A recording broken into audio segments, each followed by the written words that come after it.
ఓం నమో వెంకటేశాయ. అందరు ఎలా ఉన్నారు? బాగున్నారా? నేను మీ కడపమ్మాయి ప్రసన్న. మేమైతే తిరుమల దర్శనంకి వెళ్ళడానికి కడప టు తిరుపతి ట్రైన్లో అయితే వచ్చాం ఫ్రెండ్స్.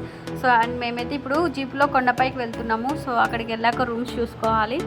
చూస్తున్నాం ఇక్కడ కూర్చొని. మా హస్బెండ్ అయితే రూమ్ కోసం వెళ్ళాడు. మాకైతే దేవుని దయ వల్ల రూమ్ దొరికేసింది. సో వెంటనే మేమైతే కీస్ తీసుకొని రూమ్కి అయితే వెళ్ళిపోయినాము. రూమ్లో రెడీ అయిపోయి దర్శనంకి వెళ్తే బయలుదేరాము. తిరుమలలో హాలిడేస్లో ఫుల్ రష్ ఉన్నారండి. డైలీ దర్శనంకి సర్వదర్శనంకి 30 గంటలు అయితే టైం పడుతుంది. మేమైతే దర్శనంకి బయలుదేరేటప్పుడు ఈ ఆర్కిటెక్చర్ అందరు చూసింటారు కదా, స్వామివారి విగ్రహము సిఆర్ఓ ఆఫీస్ ఎదురికి ఉంటుంది. సో అక్కడికి వెళ్ళామన్నమాట.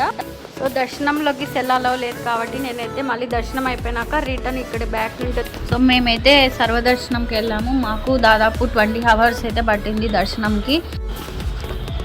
అండ్ ఈ ప్లేస్ తెలుసు కదా, అందరూ ఇక్కడ వచ్చి నెయ్యి దీపం వెలిగిస్తారు కదా, మనము అక్కడ వెలిగించేసి ఇంకా మేమైతే రిటర్న్ వెళ్ళేటప్పుడు చిన్న షాపింగ్ చేస్తాం కదా ఖచ్చితంగా ఎక్కడికి వెళ్ళినా కానీ మనము.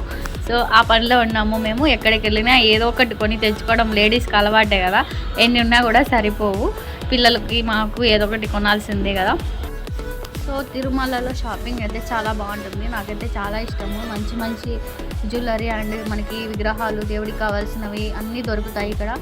నేనైతే పిల్లల కోసము కొంచెం బ్రాస్లెట్ టైప్ అండ్ జ్యువెలరీ, చిన్న చిన్న ఇయర్ రింగ్స్, అట్లనే దేవుని పటాలు, బ్యాగ్స్, అలా అన్ని చిన్న చిన్న ఐటమ్స్ అన్నీ తీసుకున్నాము.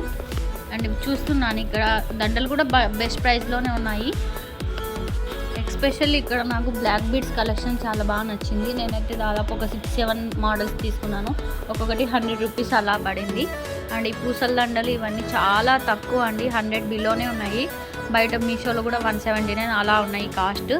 నేనైతే చూసింది ప్రతి ఒక్కటి కొనాలనిపిస్తుంది. సో మొత్తానికి మా షాపింగ్ అయితే పూర్తయిపోయింది. ఇంకా మేమైతే రూమ్కి రిటర్న్ స్టార్ట్ అయిపోయాం అనమాట. అండ్ వెళ్ళే రూట్లో మాత్రం ఇక్కడ మాకు బోండాలు అండ్ బజ్జీలు చాలా మంచి టేస్ట్ ఉండే. ఆలుగడ్డ బజ్జీలు మంచిగా కారము చట్నీ వేసి ఇచ్చారు. సో ఇంకా తినకుండా ఉంటామా మనము ఇలాంటి ఫుడ్ చూసినాక. సో షాపింగ్ తర్వాత ఈ మిరపకాయ బజ్జీలు తింటే ఆనందమే వేరు నాకైతే. సో తినకుండా అయితే ఇంకా వెళ్ళాను. మొత్తానికి మా దర్శనం అయితే చాలా బాగా జరిగింది. Boy friends.